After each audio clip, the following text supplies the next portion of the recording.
প্রত্যেকটা বিষয়ে আমি গুনাহ থেকে বাঁচার চেষ্টা করব।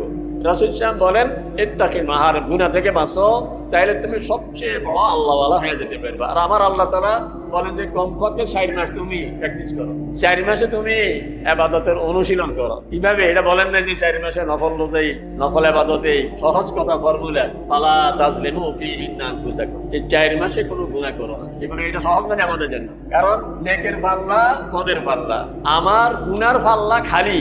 নেকের পাল্লায় যদি 10 গ্রামও দিই কাছিয়ে যাবে, তো 1 কেজি দিলে তো কথাই নেই। এই জন্য আল্লাহ রাসূল সাল্লাল্লাহু আলাইহি ওয়াসাল্লাম বলতেছেন বামের পাল্লাটা খালি করে ফেলো, কোনো গুনাহ করবো না।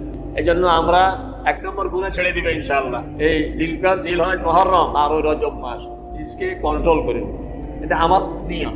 আমি যদি নিয়ত করি আমি ভালো হয়ে যাবো, আমি গুনাহ করবো। এই 4 মাস কোনো গুনাহ করবো না।